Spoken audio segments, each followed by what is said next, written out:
Qual que é a prioridade do senhor hoje? É garantir um palanque ideologicamente fiel ou apoiar um nome eleitoralmente competitivo? Na medida do possível, alinhar as duas coisas, né? A gente jamais vai se violentar de ser pragmático ao ponto de apoiar alguém que não defenda as mesmas bandeiras que nós. Isso não vai acontecer. A gente tem que riscar essa linha de giz muito clara no chão. Então vão ser sempre perfis, né, que vão estar com a gente, por exemplo, para o Senado Federal. Tem que ser um perfil de alguém que possa chegar no Senado Federal e entender que o Brasil precisa de segurança jurídica. Entender que as instituições têm que voltar a respeitar a Constituição. Entender que a lei tem que valer para todos. Assim que a gente entende, é um anseio da população. E o próximo presidente da República, o Edio, vai escolher, no mínimo, hoje em dia, se contar com a vaga que está aberta, mais as 3 que virão, o próximo presidente da República pode escolher 4 ministros do Supremo. Você imagina o Lula indicando mais 4 Alexandre de Moraes para o Supremo? Edio é nosso setorista de Supremo. O desastre que ia ser para o nosso país.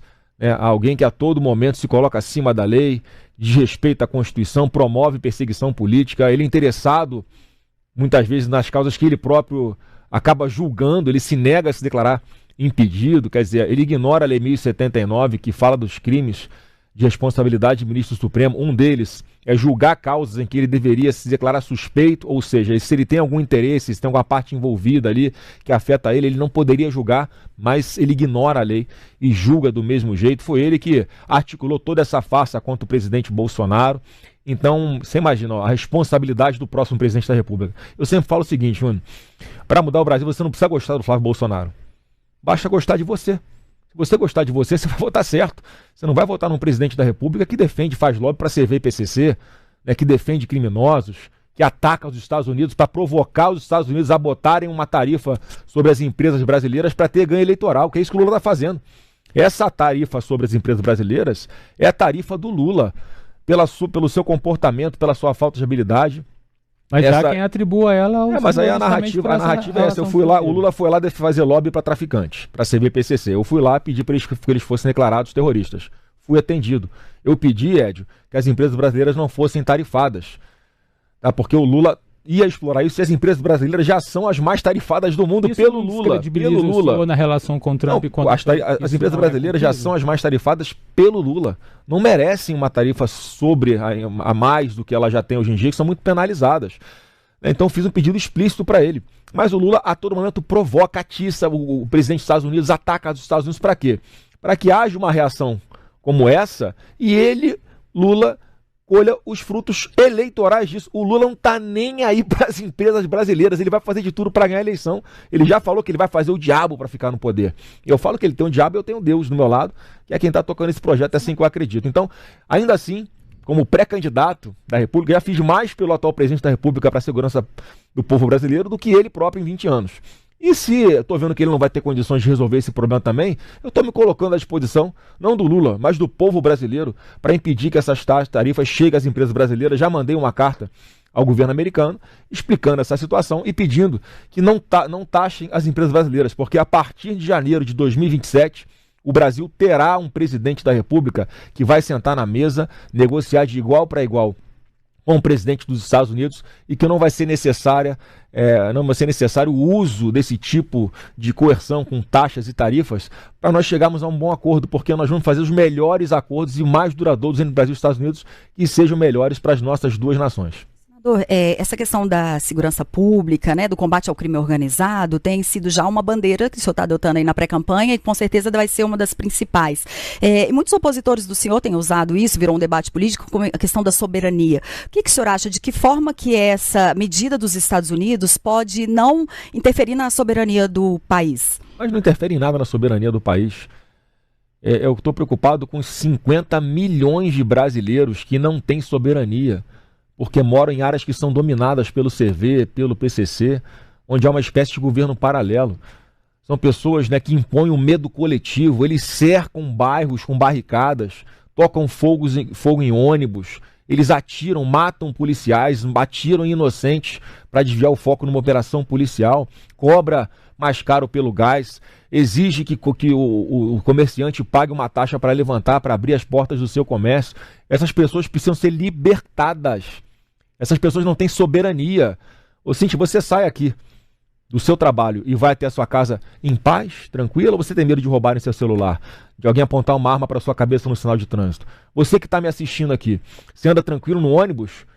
Você, mulher, anda com a sua bolsa agarradinha, fechada, escondida, com o celular no lado, um pouquinho de dinheiro para ficar à mostra ali, se você for assaltado, você dá para um assaltante? Essa é a realidade que a gente vai se acostumar a viver para sempre, mas de jeito nenhum eu vou admitir isso. Então meu discurso está sendo sim muito radical na área da segurança pública, porque eu vou construir presídio, eu vou fazer o Congresso aprovar leis para que esses marginais fiquem presos de verdade, porque a cadeia não pode ser uma porta giratória. A polícia prende um ladrão de celular. No mesmo dia, ele está solto, roubando o celular de novo. Ou seja, ladrão de celular tem que ficar preso, tem que sair de circulação, tem que parar de levar o terror para as ruas das pessoas, para levar o terror e continuar assaltando e tirando uma coisa que é importante na vida de todo mundo. Hoje em dia um celular vale mais do que um carro, vamos dizer, do que uma casa, porque sua vida está aqui. São os seus aplicativos, são as suas senhas, é o acesso ao seu banco, é o seu e-mail, são as suas memórias afetivas, as fotos, os vídeos, está tudo aqui. O cara vem, leva isso de você, deixa um vazio. Então a gente tem que proteger, não o celular, tem que proteger a vida e a memória das pessoas que estão hoje no celular. Então, ladrão de celular tem que ficar preso. E o que o governo faz? Qual é a proposta? Não, ele admite que pode se roubar um celular, porque é só para tomar uma cervejinha, coitadinho, deixa ele roubar o celular. Então, mais uma vez, o brasileiro, o mineiro, vai ter dois caminhos para escolher. Esse do Lula que defende marginal, ou eu quero deixar esse marginal preso.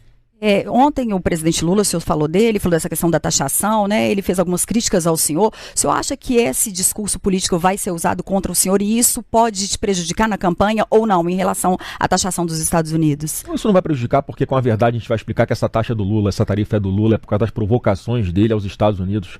Porque se o presidente fosse o Flávio Bolsonaro, o Brasil não estava sendo taxado, porque eu ia ter moral para sentar e conversar de igual para igual com os Estados Unidos, sentar e conversar de igual com a China, com Israel, com os países do Oriente Médio. Aqui na América Latina, o Brasil é o país que tem mais pujança, portanto nós é que teríamos aí que puxar essa locomotiva a favor do Brasil, e vindo de tabela Argentina, Paraguai, Uruguai, Chile, Peru. É assim que o Brasil tem que se posicionar. Só que pela atual política do Lula, o Brasil se apequenou. O Brasil é visto como um par internacional. Então a gente vai fazer um trabalho muito duro, faço aqui, mas eu espero, já que o Lula não vai conseguir resolver o problema de tarifas, eu estou aqui mais uma vez me colocando à disposição do povo brasileiro. Mesmo como pré-candidato, sem ser o presidente da República ainda, eu faço esse esforço pelo povo brasileiro e eu espero que a minha carta funcione e o governo americano não imponha essa tarifa sobre as empresas brasileiras.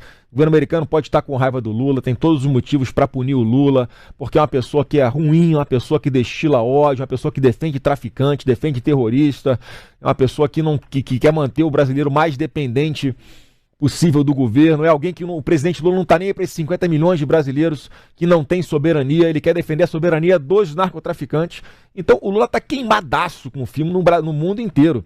Só que não é justo punir as empresas brasileiras por isso. Então espero que a minha carta funcione e que o meu apelo ao governo americano para esperar chegar a 2027 para a gente fazer um grande acordo sem precisar botar tarifa nas empresas brasileiras na mesa. Senador, o senhor voltou dos Estados Unidos tentando transmitir essa imagem de proximidade com esse núcleo político dos Estados Unidos. Qual que é o ganho real, concreto dessa viagem do senhor, desse encontro com o presidente Trump, diante inclusive desse anúncio do tarifaço? Olha, o ganho real eu já consegui. PCC e Comando Vermelho declarados organizações terroristas. Você sabia que Argentina, Paraguai já declararam essas organizações também como grupos terroristas? Por quê, Ed? Porque na Tríplice Fronteira, ali em Foz do Iguaçu, aqui no Brasil, que faz divisa com Argentina e Paraguai, ali tem células do Hezbollah, de organizações terroristas internacionais, que é um hub de tráfico de armas, de drogas, ali aqui no Brasil, onde está vindo a lavagem de dinheiro dessas organizações terroristas. Então a gente tem que asfixiar financeiramente esses grupos, porque é esse dinheiro que compra fuzil, esse dinheiro que impõe domínio sobre territórios, mais uma vez, 50 milhões de brasileiros morando em áreas dominadas por ele, é com esse dinheiro que chegam as drogas para o seu filho. Você que está me assistindo, você que tem alguém na família ou próximo de você que sofre com o vício das drogas, é esse pessoal que vende as drogas para os seus filhos. Por que é que o governo Lula tem que proteger esses caras? Eu quero proteger o seu filho. E ele quer proteger os traficantes. Olha o ganho maravilhoso que nós já tivemos, porque com essa composição, como esse combate a essas organizações terroristas, Ed, tem que ser internacional, tem que ser em conjunto com outros países, trocando informação, trocando inteligência, trocando tecnologia. Isso não ameaça a soberania do Brasil? Isso ameaça a soberania do CV e do PCC. E eu vou acabar com a soberania do CV e PCC no Brasil. E o povo brasileiro, nós já tínhamos que ter reconhecido esses grupos como terroristas. Ô Lula, quando é que você vai reconhecer Comando Vermelho e PCC como organizações terroristas? Vamos pensar na soberania do povo brasileiro. Para de pensar na soberania dos traficantes e terroristas. O Brasil é um país sério, está cansado de violência.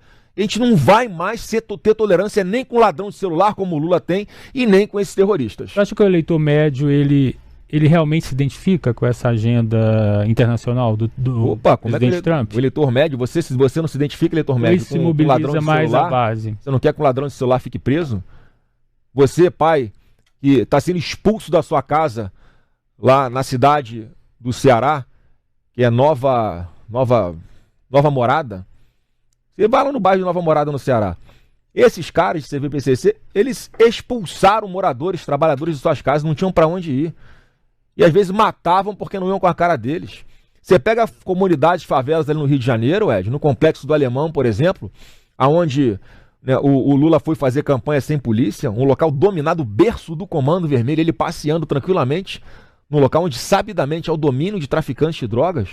Ou o ministro da Justiça do Lula, o Flávio Dino, que hoje é ministro do Supremo Tribunal Federal, ele entra numa favela no Rio chamado Complexo da Maré, numa rua onde já morreram vários policiais baleados por tiros de fuzis de traficantes hoje terroristas que dominam aquela comunidade. Ele entrou sem segurança nenhuma, na maior tranquilidade. São locais onde você só consegue acessar se tiver autorização do tráfico. O ministro da Justiça do Brasil entra num local dominado por esses narcoterroristas, sem a polícia. Olha o recado, isso foi um vexame, foi uma bomba no Rio de Janeiro. As forças policiais todas falaram, não acredito, o Brasil está tomado pelo Comando Vermelho, os caras estão dentro do Palácio do Planalto. É assim que a população percebe hoje o Lula como sendo alguém que tem simpatia pelo CV e pelo PCC. Olha que perigo para o Brasil. São instituições que estão infiltradas em cada ramo da área pública federal. E eu não vou admitir isso, me desculpa. Ó, você é filho de quem? Sou filho do Bolsonaro. Aqui tem sangue de Bolsonaro e a gente vai mudar essa realidade. E aí eu tenho certeza, Ed, que esse discurso e essa realidade chega na ponta da linha para quem precisa. Não é questão de discussão sobre apoio internacional, não fui pedir apoio eleitoral para ninguém. Eu fui lá defender bandeiras que são importantes para o povo brasileiro. Senador, eu queria voltar um pouquinho na sua agenda aqui em Minas. Ontem a gente viu uma foto que foi emblemática ali, né? Tinha Ronaldo Caiado, ex-governador de Goiás, Romeu Zema, o ex-governador mineiro, o senhor. Como é que foi essa conversa? Vocês conversaram ali? Porque às vezes a gente ouve, né? Na própria imprensa, nos bastidores, a direita tá ali, né? Às vezes brigando e tudo. Teve uma conversa do senhor com o Romeu Zema, né? Depois que ele fez alguns ataques ao senhor nas redes sociais, foi, eu acredito, o primeiro encontro pessoalmente. Como é que foi essa conversa? Não, foi uma conversa amistosa, né? Assim que eu cheguei primeiro, aí depois chegou o Zema, depois chegou o Caiado. Eu sempre tive uma conversa muito franca e direta com eles. Com o Zema, nós sempre conversamos dessa forma. Gente, o importante é a gente estar junto para derrotar o PT. O Zema, o Caiado e eu, nós três temos uma grande responsabilidade de estarmos unidos contra o PT. Porque a gente sabe que o Brasil não suporta mais o mandato do Lula, mais o mandato do PT. O Brasil vai afundar de vez, vai mergulhar em criminalidade, vai mergulhar em aumento de impostos, vai acabar com as poucas oportunidades que o povo brasileiro ainda tem. Então eu sempre conversei com ele sobre essa importância. Assim. E aí quando chegou o Zema, fizemos um brinde lá com o leite, já que nós estávamos na Mega Leite, e eu conversei com ele, eu falei, Zema, vamos olhar para frente, cara.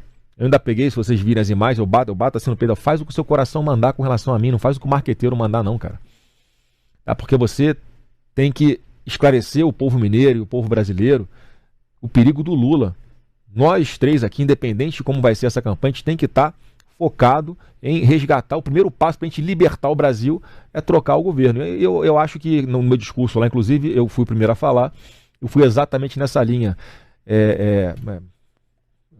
Chamando ali o Caiado e o Zema para estarem nessa mesma onda né, que eu estou, de unidade, de união da direita contra o PT. E o Zema se justificou de alguma forma? O Zema é um cara tranquilo, né, um cara que eu me dou bem com ele.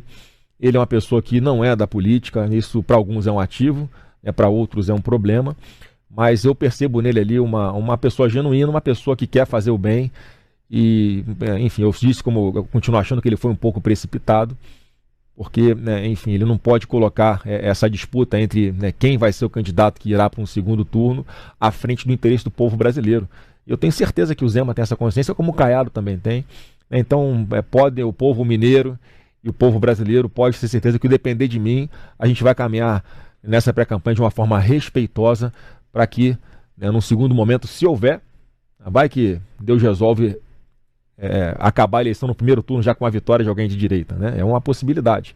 Mas se houver um segundo turno, a gente vai estar junto com toda certeza. Você vê mais próximo de um perfil ideológico de Jair Bolsonaro ou da direita econômica mais pragmática, que é o que o ex-governador Zema representa? Édio, eu obviamente tenho sangue de Bolsonaro, eu defendo os mesmos princípios, as mesmas bandeiras, agora cada um tem um perfil diferente. Eu sou advogado, eu sou empresário, eu estou há 24 anos na política, já tive 4 mandatos de deputado no Rio de Janeiro, sou senador da República, estou no 8º ano de mandato, sendo metade, 4 deles, participando das tomadas de decisão, direta ou indiretamente, junto com o presidente Bolsonaro. Então a gente adquiriu uma experiência absurda.